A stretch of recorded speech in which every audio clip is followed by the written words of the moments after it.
I'll give folks a couple more seconds to roll on in. Welcome. It's Money Talk Tuesday. This week, we'll be discussing those financial award letters with Bianca Jiménez and Robert Miller. This is our quick little agenda. We'll go over about the Office of Economic Empowerment, some disclosures, some housekeeping, and then we'll hop right into our conversation today. The Office of Economic Empowerment is a department within the Office of the State Treasurer and Receiver General, tasked with supporting and advocating and facilitating policies that empower all Massachusetts residents. Our programs serve women, families, high school students, veterans, and seniors. Our priorities include financial education, closing the race and gender wage gap, racial equity, college affordability, and promoting STEM education. And just for disclosure, this is a Zoom webinar and will be recorded. The recording may be uploaded onto a public website for future use. Any information shared through the question functions will be anonymous, but please note, however, that the chat record is subject to public record laws and as such is not anonymous. For folks joining us in Zoom, the Q&A option should be available on your application at the bottom or on your right-hand side. And the same with your chat will also be available as well.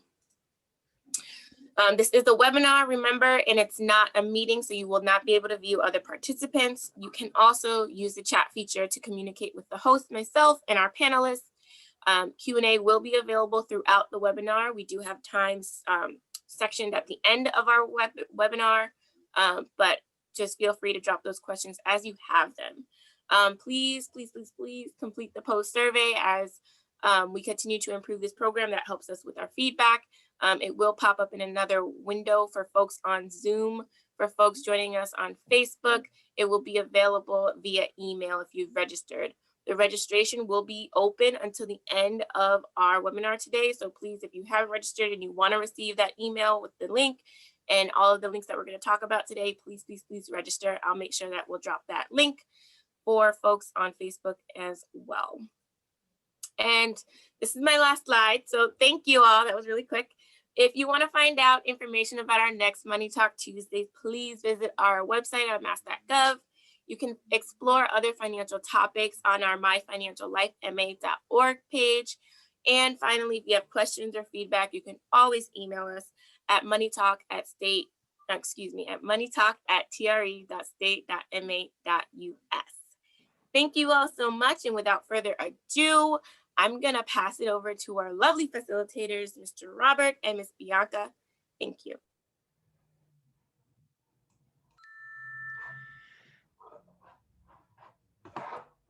Good afternoon, everybody, and welcome to this presentation of the keys to deciphering financial award letters.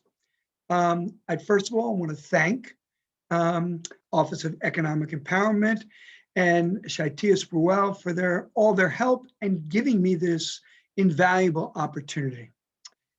If we look at this first slide, we see on the left the Rosetta Stone.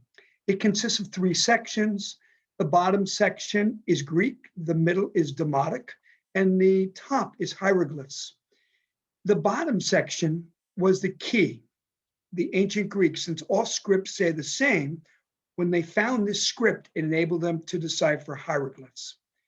Over to the right here, we have an award letter, which many parents, many students, and rightfully so, consider to be a hieroglyph. And unfortunately, do you mind putting it in slideshow mode so we can see the image a little better? I'm sorry, 1 second. Wait. Yep, that you were just there. Right here. Yep. Okay. There we go. Thank you. And thank you. And so there it is, the award letter and I lost my train of thought there. So there's the award letter and here's the hieroglyph. Before I launch into the whole presentation, however, I'd be remiss if I did not acknowledge that this is an unprecedented year. This is a year of a pandemic, and the many students I'm working with have been confronting countless unanticipated challenges, not visiting colleges, not being able to talk to their guidance counselors. So I want to frame this presentation today with a little inspiration from Dr. King. And as I said to one of my students yesterday, we must accept finite disappointment, but never lose infinite hope. So, okay, right? Shoot. I just made a mistake. Wait a second. All right, Shaitia, help me out. Ayúdame, por favor. If I go to the next slide this way. In the left-hand corner, you'll see very faint, there's arrows, and you can click down. All right, I got it. Thank you very much. My background, I was an English teacher for 33 years. 26 years ago, I decided to take some courses on finance because I was thinking about paying for my own daughter's college tuitions. The head of the teachers union asked me if I'd write a financial article. I did it. 26 years later, and about 200 articles later, I continued to work on financial literacy. One of the key things for me has been the hieroglyphs. And in my journey, I helped the town of Brookline understand the hieroglyphs of retirement for teachers. And then about 5 years ago, a group of teachers came to me and said, what do we do about our student loans? So then I had to decipher the hieroglyphs of loan forgiveness. Over the past 3 to 5 years, I've been focusing on working with students from under-resourced communities who have graduated with burdensome student debt and helping them to figure out the best ways of repaying it. And then the last 2 years, I'd focus on how can I help people avoid that debt. So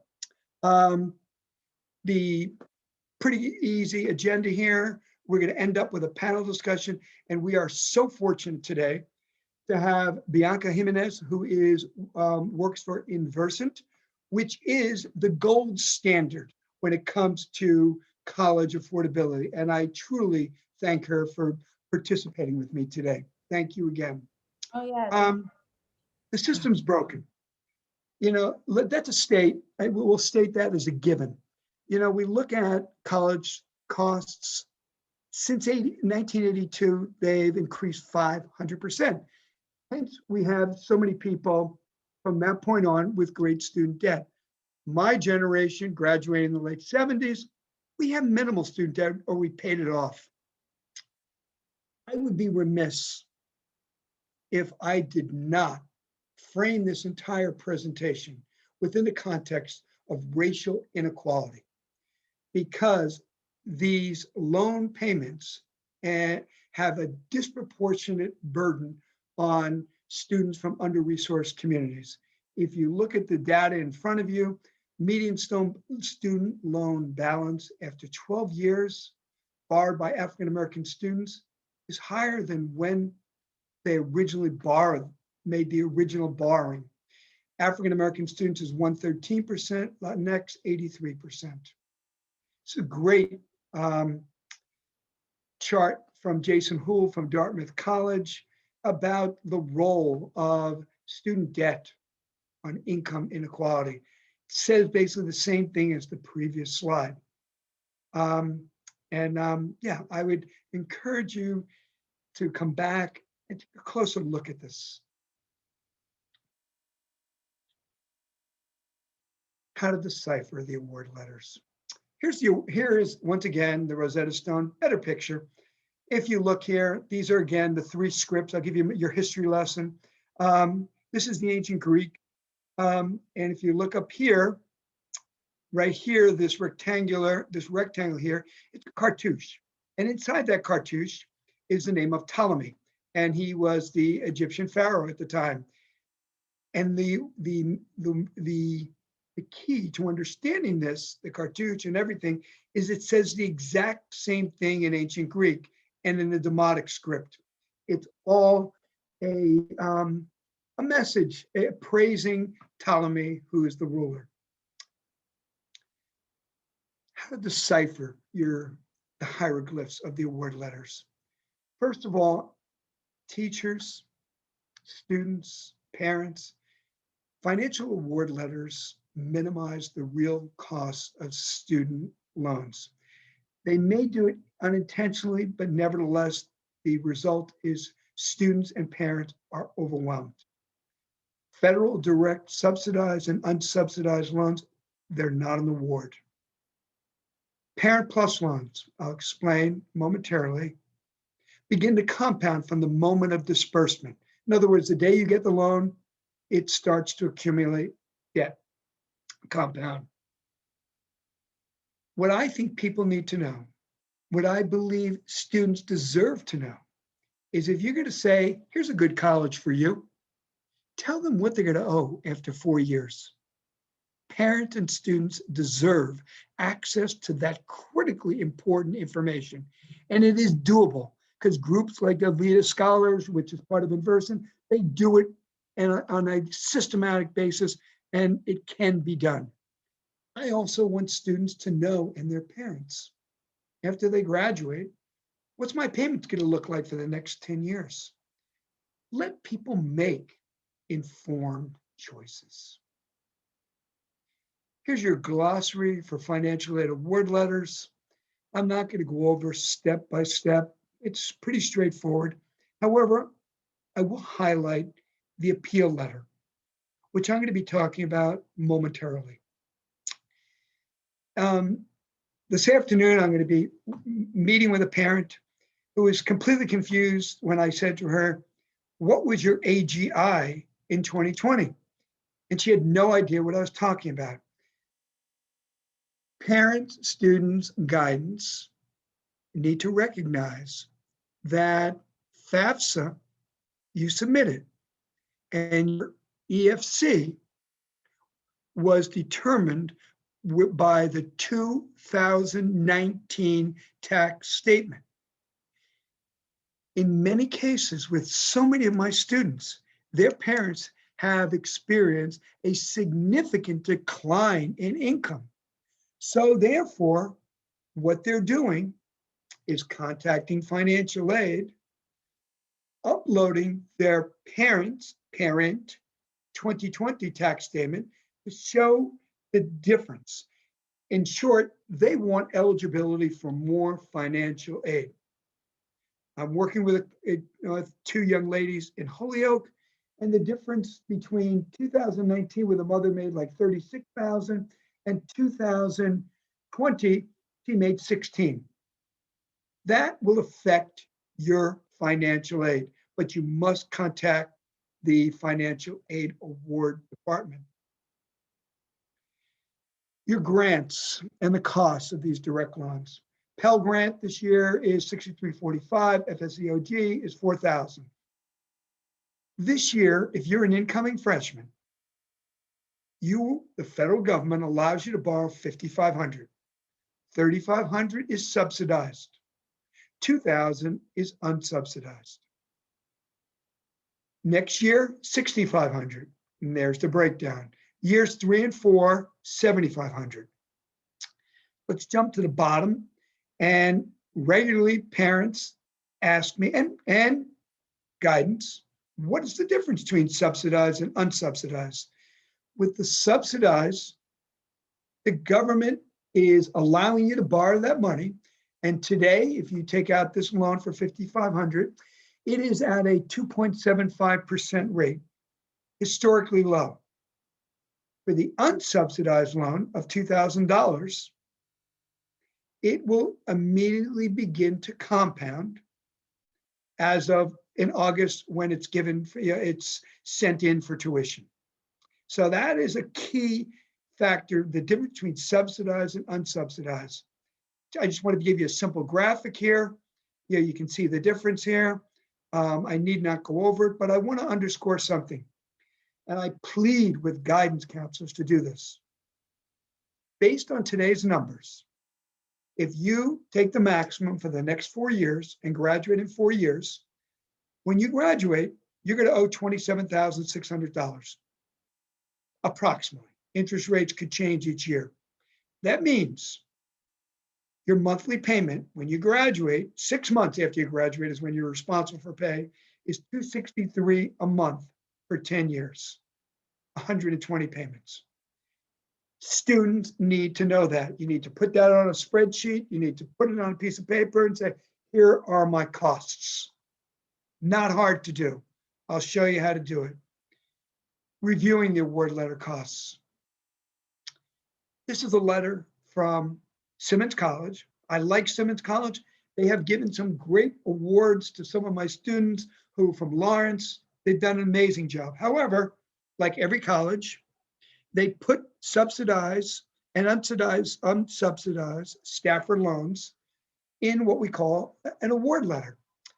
And when I was sharing this with a parent, I heard the father say in the background, no, es un premio. In Spanish, premio is an award. He realized it's not an award because you have to pay back. And so that's something you need to recognize about these award letters. Here it is again, Stonehill College. It's under award. This is a debt. So at your leisure, you can go back and look at my Stonehill award letter.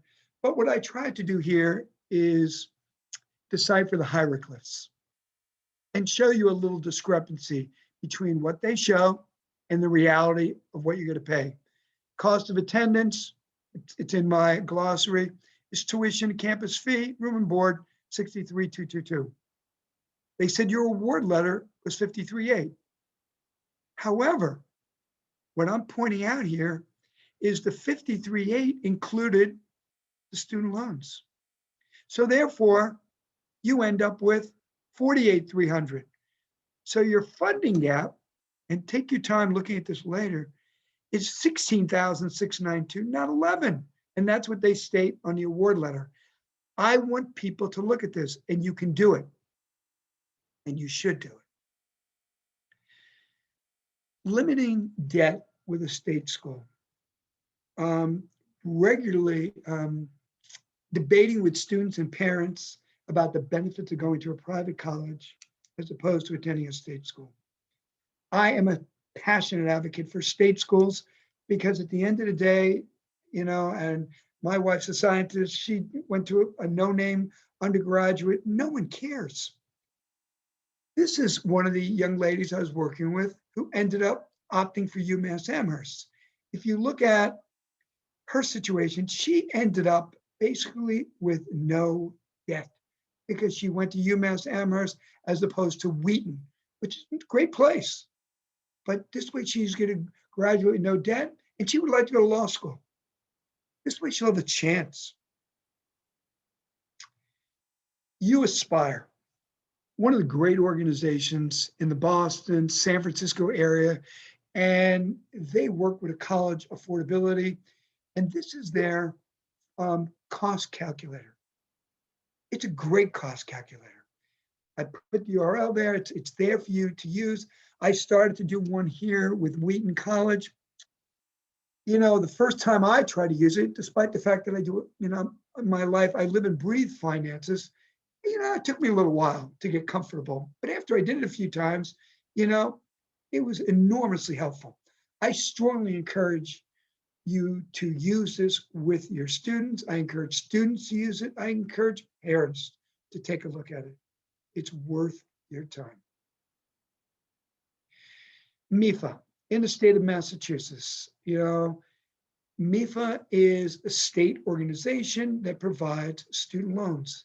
It is often overlooked and underutilized in the state of Massachusetts, especially for young men and women from under-resourced communities. That's unacceptable. The rates for a MIFA loan can be as low as 3.75. When I go over the Parent Plus loan, it's 5.3. There's no origination fee. It's a great deal. The problem, and I challenge people in the state to help me address this with systemic changes, is you need to educate parents in junior year about the importance of their FICO score and financial aid. I've done it. And because if you look at the bottom of the page, MIFA requires a 670 FICO score. That's doable. But you need to know parents deserve to be informed. We need to provide them with that level of support.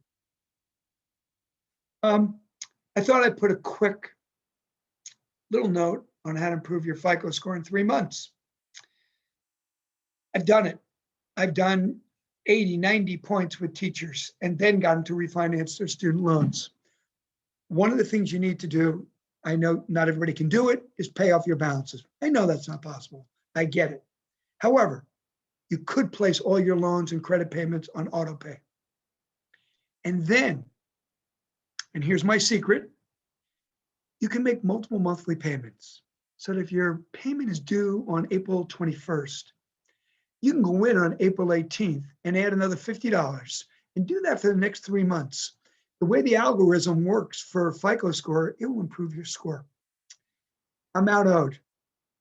Do not spend more than 30% of your credit utilization rate. So for example, they give you a credit limit of 1,000. You can't spend more than 300. For college students, who I strongly encourage to get credit cards in their senior year, I have them work it out with the bank, and it's really easy that the bank will send you a text. And I can rest assured in the hundreds of meetings I have with college students, everybody looks at their texts. And this will help. The other trick that I say to people is if you have some extra cash and you see that you're going to go over the 30% limit, go online and switch money from your bank account to your credit card account to pay it down. So then you can use your credit card. Don't open up any new credit cards.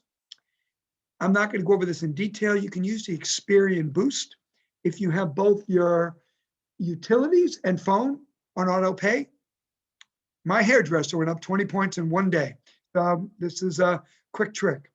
Here are 3 groups that, Budget Buddies, wonderful group in Haverhill, Lawrence, and Chelmsford, and they do great work along with BostonBuilderCredit.org and Springfield Partnerships. There are organizations out there we can steer parents to improve their credit. And with MIFA, you don't have to take that MIFA loan out to the summer. So you have time. Parent Plus loans. In the 4 years I've been working with parents, this has become, in the 4 years I've been working with graduates who, college graduates, this is so common that I see parents take out Parent Plus loans. This year it's at a historic low of 5.3%. But here are a couple things about your Parent Plus loan, which on your award letter, they just say, oh, just take out a Parent Plus loan. Here's a couple things you need to know. There's an origination fee. If you borrow $10,000, they subtract $422.80. I had a student, actually a guidance counselor contacted me. He said, where did the money go? The kid thought he was paying $10,000 and only 9,577.20 showed up. Counselor didn't know that there's an origination fee. You need to know every time you take out a plus loan, there's an origination fee. Whereas no origination fee for MIFA. So commonly I see kids taking out $10,000 a year. Here's what it looks like. After 4 years, you owe $45,588. That's after 4 years, and that's at the low interest rate of 5.3. That's $5,588 in interest. When you graduate from college, and assuming you graduate in 4, which is not true for most students I work with, they're going to pay $490.24 a month. And don't forget, you have that other $263 you're paying. This is a bank rate calculator I use with teachers when I try to encourage them to save for retirement, to show here's how much you can earn.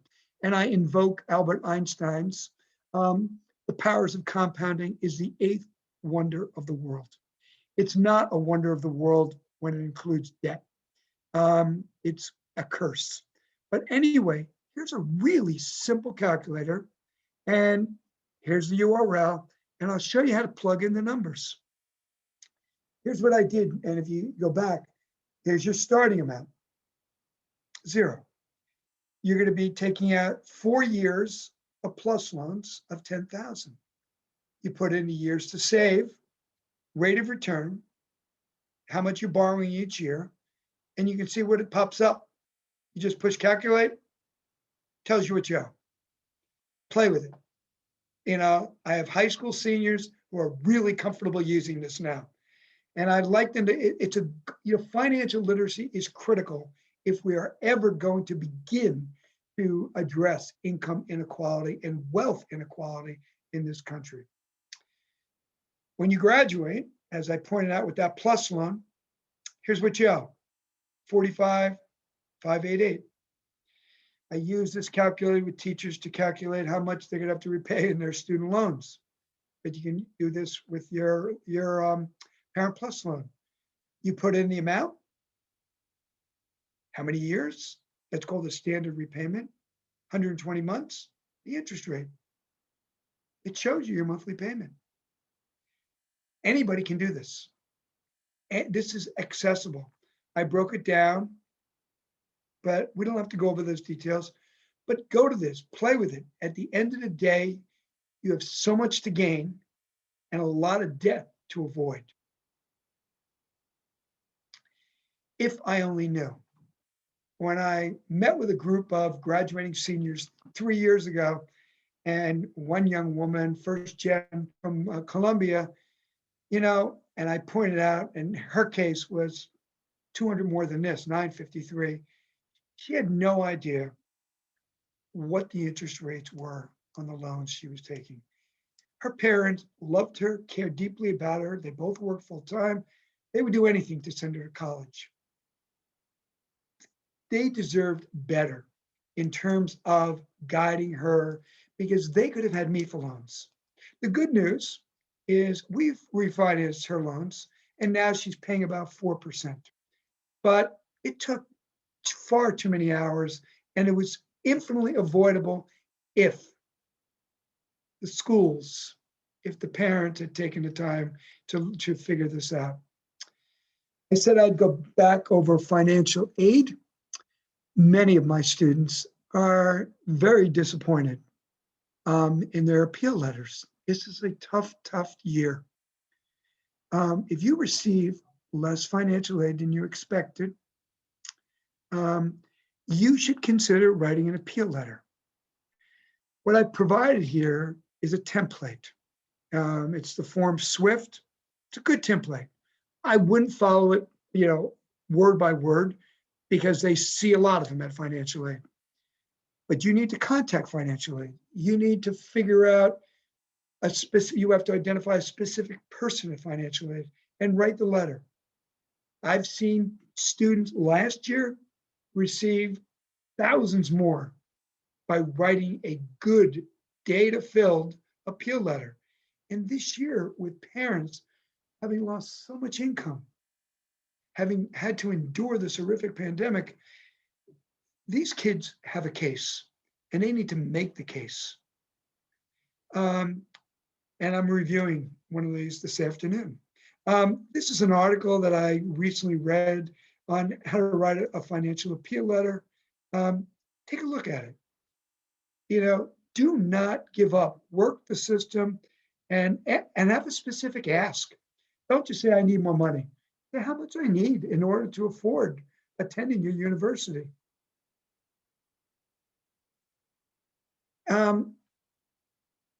Over and over and over again, I am confronted with challenges when I mention attending community college.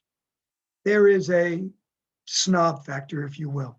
Students want to go to a private college. They want to go away. I get it. I get it. However, I think there is a case to be made for attending community college. You can avoid burdensome college debt, can work part-time, save money towards attending a 4-year college. It gives you opportunities to slowly adjust to college life. I've had some of my students who've done their community college and all their prereqs over 3 years. Here's something people forget. If you maintain a B average at a Mass community college, you're eligible for the Mass transfer program. I mean, this is the best thing since sliced bread. I mean, you can transfer to UMass or Mass State University with no essay or application. You have to have the B average, a freeze on tuition and fees, and a 10% rebate on your tuition and fees if you maintain the B average. My sister's single parent, and when my niece came to me for financial advice, I said, go to community college. She did it reluctantly. Now she's an accountant, working on her CPA, went to the college, Rutgers in New Jersey. No one cares that she went to a community college, and she graduated with $13,000 in debt, which she paid off in 1 year because her uncle hounded her. Making informed decisions. Best practices for deciphering financial award letters. As I said, we need to do a better job about providing parents with education and students in their junior year so they have access to the lowest student costs lending programs and the maximum number of scholarships. Again, shout out to Bianca's group, Inversant and La Vida Scholars. They excel at this. Empower the parents. Provide them with the detailed information on college costs to help them make informed financial decisions.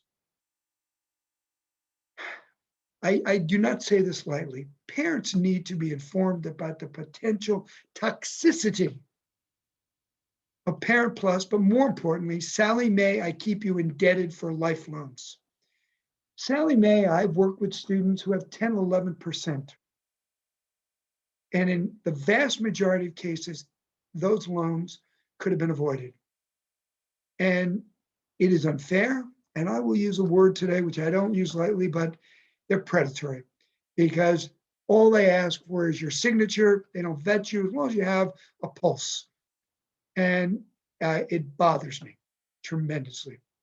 Again, parents and students must understand the projected monthly student loan payments after 4 or most likely the 5 years most students take to complete college. Again, disparities in financial literacy are a key contributor to income inequality.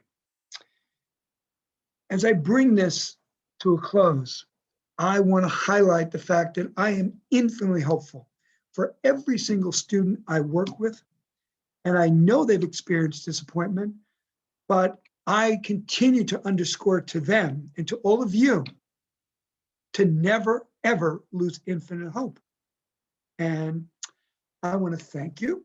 And I think we will launch into the panel. I look forward to your questions, and I look forward to having Bianca share her expertise. And so I will shut down my share and we'll go from there. Thank you very much. Thank you, Bob. You're welcome. Now, we have quite a few questions come in, and thank you, Bianca, to answering them on the back end. But can we just talk about them live? One of the questions that I had myself was, are there any federal or state grants available for graduate students? Not that it's super hard to find funding for graduate students. A lot of times there's like different fellowships and different kinds of things that you can get into depending on what your career is. But it is very difficult to receive financial aid for your graduate studies. Bob, do you know of any federal or state resources? So here is my thoughts on it. Bianca's spot on. You can get that same basic Parent Plus loan at 5.3%. What I did, and I did it unintentionally, I was in a doctoral program at Indiana University. Once I got into the doctoral program, they gave me an assistantship. I did 2.5 years, never finished, but I ended up with no debt. So one potential pathway is if you can get into a PhD program, they have the most amount of money. Just a thought, a strategy. Yeah, we could get into a PhD program. They let me in. It is really difficult. And just like any kind of like, I mean, a lot of this award letter decoding is really centered towards like people who are coming right out the bat from high school, because that's when you're going to get the most money. That's when you're going to get the most financial aid. Um, but it is more difficult like when you become an independent student or like the following years after that first year to get funding. So you really have to kind of go hunting and searching around for private grants and different scholarships that you can apply to. This year, like our organization was really focusing on scholarships and helping students find more resources and different kinds of scholarships. I've seen some crazy scholarships out there. I mean, there was one about writing an essay about a cat, and I was like, I should consider this. Like, I would be great at this. But I mean, it really sucks that the burden has to go on, you know, a lot of jobs are asking for master's degrees, right? And the burden has like to go on the student rather than like the educational institution or like the financial aid, like the process of for financial aid. So it is difficult, but like figuring out ways how you can navigate best around those challenges, I think would be the only way that you're going to be able to kind of find more funding for yourself so that you're not going to put a hole in your pocket.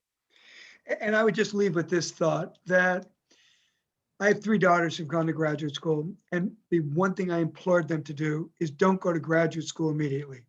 Take a couple of years, get a better sense of the work world, start to accumulate some money.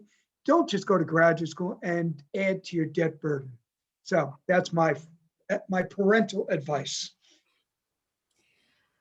Another question we got was, didn't the federal government drop federal student loan interest rates to 0% last year through at least September of this year? What does that mean for new loans taken out now? So they suspended it to October 30th of 2021. Starting in November, people are going to start, it will resume. And that's something I am looking to address. The rate for this year for undergraduates is 2.75% for the direct loans. And the Parent Plus, as I showed, is 5.3%. But again, and anybody who has loans, they will resume compounding come October. And I am not optimistic. I am a dyed-in-the-wool progressive, but I'm not optimistic they're going to forgive everybody's debt. In fact, I think it's highly unlikely. They're definitely not going to. That's really unfortunate, and it's I mean, the student loan, like the student debt crisis, is crazy, and that much more for under-resourced communities and people who are going to school to look to get ahead and they can't because they're going to be stuck in student loan debt. There definitely needs to, that's a different conversation for a different day, but like as far as like decoding award letters, this is why it is important for you to really kind of break those pieces apart of that award letter, because you do want to know how much money that you're going to owe at the end of this. I mean, the idea of maybe going to your dream college is something that you've always had in your head or something that you've always wanted to do, but your dream college shouldn't lead to your nightmare life of debt. You know, you want to buy a house, you want to have a car, you want to do all these things. Having this lingering debt and the government not, doing what they need to do with it is like you have to figure out how best you personally can navigate around all of that. And it's not easy, but with all this information and all these resources that you have, you can try to create a plan ahead of time to see how it's going to look. And one of the ways is seeing how much all these different colleges are going to award you. Like Bob said, it doesn't matter necessarily, like 3 + 3 is 6 and 4 + 2 is 6. So those paths, they could look different. You could start at a community college, go to UMass, and you're still graduating with your bachelor's degree. You're still doing what you need to do, and you're not going to have a huge hole in your pocket.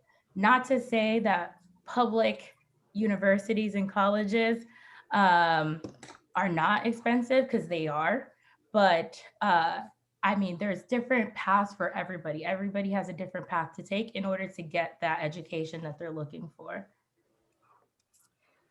Another question we got was, the appeal letter pertains to the FAFSA, correct? Correct. And how would someone go about appealing a federal work study? Is that even possible? We did not receive any federal monies other than the loan. Okay, really good question. Once again, I would contact financial aid. I would find a specific person in that financial aid department and then contact them and explain that you're willing to work, but you need a full work study.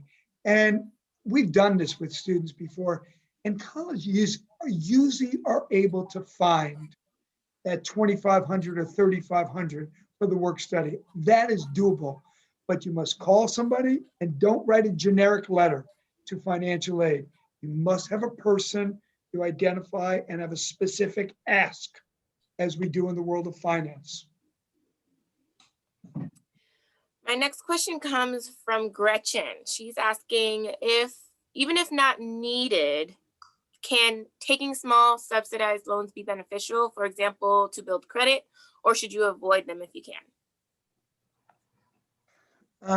Boy, a good question. And it's very difficult to give a thoughtful answer unless I knew our total financial situation. I am a stickler for debt. And, when my son-in-law introduced himself to me, he said, well, how do you get to become wealthy? And I said, first step is eliminate debt. So I would not encourage using the loans to eliminate the credit card debt. In fact, what I would encourage you to do is take out her credit, get to do a credit check today with Experian, look at her credit history, and come up with a plan over the next year to repay those loans, but avoid more loans. That's my thoughts. That's what I would tell my clients. I agree with that too. I would never suggest to take out a student loan or like to accept a student loan if you didn't need that money. I will say this, and however, sometimes I know the idea of having this extra money might make the difference for a family going through something. And if that's something that you could swing, then that's something you should do, but I would not recommend it. Um, uh, there are, like Bob had mentioned, there are different avenues that you can take to be able to kind of balance out your finances than taking a student loan. And if you don't need that money, I would definitely not accept that. Hopping around. I have, can you comment on making a kid an independent versus dependent any better for financial aid? Bianca, what's your experience there? I mean, it all depends because, most students are going to be like, if they're coming out of high school, they're going to be a dependent student. Has to be, right? Yeah, even when you're filling out your FAFSA, if we're talking about newly graduated kids or like kids under a certain age, you're going to be using your parents' information unless you can get some kind of thing that you're an emancipated adult or somehow that you are an independent person, like living on your own. Like there's a whole process for it. As far as independent students go, like independent students generally are going to be supporting themselves completely, and their tax return is going to reflect that. So that is, I think, pretty much the answer to that question. I have a little bit of a lengthy question, but it is my understanding that students can only take out loans for a particular amount each year, a law or a bill that was passed to protect the student from taking out crazy loan amounts. Does that mean that parents are required to either take out loans for each of the 4 years the student is in school, i.e. parent-only loan, or parents must co-sign for the student loans? Is that correct, or did I make it all up? And the reason I bring that up is that if Biden somehow gets to sign off to the student debt forgiveness, the parents are the ones in debt on behalf of the student, not the student, correct? Correct. So the way it works is with those subsidized loans, the unsubsidized and subsidized, 5,500 this year for incoming freshmen, 65, 75, 75. That's in the student's name. Okay. The Parent Plus loan is exclusively in the parent's name. Right now, and I took out the slide, but there was an article in the Wall Street Journal that parents over 60 owe $65 billion in student loan debt that they took on for their children who could not pay it back, going back to the financial crisis in 2008 and 2009. So yeah, you're right. The student can only, no one will give students loans besides the federal government. No one. So that's why parents end up taking the plus loans or the dreaded Sally Mae loans. So I think that's it. And I would caution parents, you may love your children, but you don't want to be indebted in your 60s and 70s, paying off student loans. And this debt, working with lawyers, it is not dischargeable. It is with you forever. Till you die. Till you die. Till you die. Also, like, I mean, those Parent Plus loans, like, they are very dangerous. Prior to working at Inversant, I worked as a financial coach. And the median age for the people that I worked with, for the clients that I worked with, was between like 40, it was Black women between 40 to 60 years old. And a lot of the debt that they had accrued was from student loan debt from their children. And a lot of people wanted to buy houses. They were thinking about retirement and they couldn't because they were just swimming in student loan debt that didn't even belong to them. So, and you know, now in my current position, I also see a lot of parents are going to college at the same time as their kids. So I would never, I know this sounds awful, but I would never recommend a parent to take on that debt. But it is difficult because a lot of colleges do not, a lot of institutions do not provide loans, obviously, for 18-year-old children. So it's kind of a trap. Absolutely. It's really important to, again, plan ahead. It sucks that you have to like do all these different, like jump through all these different hoops to make sure that you're okay. But I would think of it as like being a smart consumer, like the same way if you're going to buy a house, you're going to want to look at all these different award letters or like all these different mortgages, all these different banks, mortgage products, right? To make sure that, and then get inspections, all different kinds of things to make sure that you get the dream house that you want. So you want to make sure that you have that same mentality when you're going into college. Like, it's not just like yes, there's tons of pride and like the whole fantasy, the idea of like, hey, we're going to go play ultimate frisbee on the quad or like whatever it is that you do in college, right? But you know, for a lot of people, that's not a reality that they can have. So how can you set yourself up for success in your life past college, past those years, after you get that degree? To make sure that you're not swimming in like astronomical amounts of debt, and also that parents aren't swimming, because this is how we prevent generational wealth, particularly for communities of color.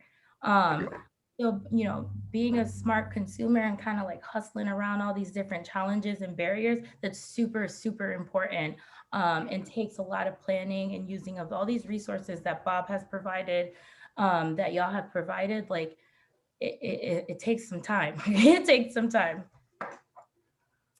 Thank you.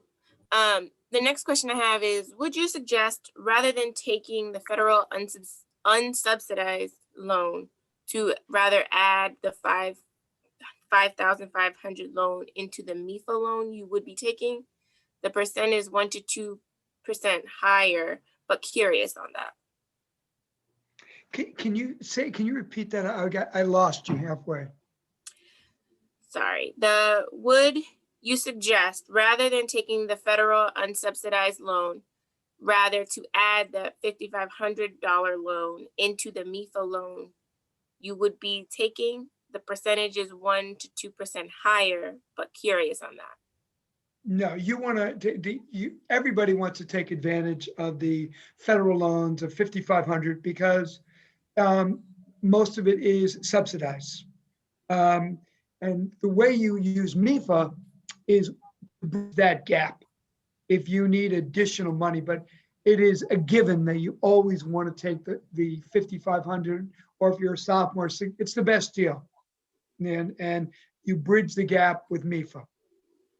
Someone also asked about this information in Spanish. And I was anticipating this question. And, I apologize. My Spanish is not bad, but I didn't feel capable of putting this presentation in Spanish. But I need to figure out ways of getting this information out here. And when I do it in Lawrence, I'll get it translated. So if that person contacts me, I'll try to get back to her and provide her with the Spanish. Thank you. Critically important because I do it in Spanish when I'm talking, but I'm not comfortable doing the. Oh, I love it. Muchas gracias, Ana. Awesome. Making connections. Todo bien. My next question comes from Patricia. She's asking, what if parents' AGI is above 124,000 or higher? What is the best course to go about obtaining loans for students? We don't want to go into debt for the kids' colleges. Will students still be able to obtain awards?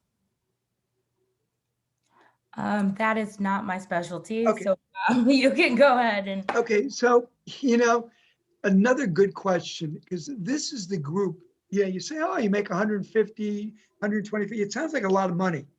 But when you're coming up with $30,000 tuition gap, 125, 150 AGI is not that high. You are still eligible for awards. You are still eligible for an appeal letter. I did an appeal letter a couple of years ago with a scientist and his and the husband, who is a data scientist, and their daughter was going to McGill up in Montreal. Now, their AGI was over 200. They wrote an appeal letter. They contacted the school. The school wanted their daughter. They came up with another $8,000. So that is about all I can say. And for that parent, I would take a close look at the MIFA. But that's why the system is broken. And I wish I had a solution. My niece is graduating college this May in the Netherlands. She's paying $2,800 a year. And unfortunately, this is not the reality of living in the United States. So sorry, I didn't have but there's a couple of thoughts. That's the rest. I did have one other question. Have you heard or know of any grants, awards outside of the specific college, obviously, that pertain to room and board? Our room and board is $17,000 alone. We can't get the college higher on the merit award. Your thoughts, Bianca? Do you have any thoughts on that? I think if you were to look for like a more open scholarship, which is also very difficult. I had a parent actually go through this exact same situation this past June. And what she was able to do was use some of the savings that she had, and also she found a scholarship that she could apply to room and board, that it was open to room and board. I don't know of any specific scholarships for room and board, unfortunately. But if I find any resources, I would definitely go ahead and send them along. I can't think of anything on top of the head, but together that parent and I kind of made a plan of like where they can pull different monies from. Also it was like during COVID. So we wrote an appeal letter because for half of that time, her daughter wasn't even on campus, wasn't even going to school. So I made You could also write an appeal letter, depending on what it is that what your ask is. I would always write an appeal letter. I mean, Yeah. even if I think it's something crazy, like I want a spaceship in my room, I don't care. I'm writing an appeal letter to make sure that I get that spaceship. So I would always, I mean, you can always ask. Yep, I agree with Bianca 100%. I tried to negotiate a lot of deals in my life. Sometimes I win, sometimes I lose, but I always try to negotiate. So, And I had another question. MIFA cannot be used for adults going back to school, the MIFA loan? good question, and I don't know the answer to that. No one has ever confronted me. I would just MIFA, care about nice customer service. You contact them, they're going to give you the answer. It's not like contacting these, Sally Mae or FedLoan or Navient. So, MIFA is a nice organization that tries to help people. Yeah, I would also, it is, like I said, it's so difficult to find funding for independent students. A lot of time when you get your award letter, it pretty much just has what subsidized loan they're gonna give you and what unsubsidized loan they're gonna give you. I mean, I also decided to go back to school recently, and even though I'm an expert and I know all these different like things and resources, it's still a planning process and a digging process of trying to find what's going to work best for you. If as time goes on, if you need any resources, you can definitely hit up my organization. This is not a plug, but this is for real. Like, you can hit up Inversant, because we really want to kind of open this up to like all learners, whether you're a dependent student or you're an independent student, because these student loans, they affect everyone, everybody. Um, and any way we can help mitigate that or like help provide any resources or information that we find is definitely something that we're looking to do. Thank you. And I think that's a perfect segue to wrap us up. One of my final questions, and I'll end with this. Thank you both so much for your time today. This has been super helpful, at least for me, and I know for our participants. Is there any way that we can contact either Bob or Bianca? How would you do a one-on-one consultation for a particular situation? How can we get in contact with you guys? Bianca, I'll let you go first. I'm just going to drop my email in this chat box. Feel free to hit me up whenever you'd like. You can also check out our Inversant site, and they can get the message to me from there. We have like a lot of cool stuff. We have like a learning platform. We have different program pieces that we're going to be sharing, again, with dependent and independent students. So yeah, feel free to hit me up. Plus, I am like a dog with a bone. So if you ask me to look for a resource, I'm like, I have to find something. Like, I have to give you something. So please feel free to hit me up whenever you'd like. Yeah, and I provided my email. I am always looking for collaborators. I am not, I don't take individual clients under any circumstances, but I love working with people. I love, helping people, but I don't want to have 50 people asking. But if there's anybody out there interested in collaborating, because there are some large issues that I'd love to address. But thank you again, everybody here, Bianca and Shatia. A pleasure. Thank you all so much again. Thank you for spending the time with us. Thank you to our attendees for attending with us. There will be a recording released tomorrow. Please keep an eye on your inboxes. Again, if you haven't registered, please try to go back in that chat and find that registration link, because everybody who registers will receive all of our links that we talked about today, any of the resources that our folks provided today, and the link to the recording. And also, if you're joining us from Facebook, the event will be remain on our Facebook page. And we hope that we'll see you at our next Money Talk. Thank you again. Having a wonderful afternoon, and we'll talk to you soon. Thank you. Bye.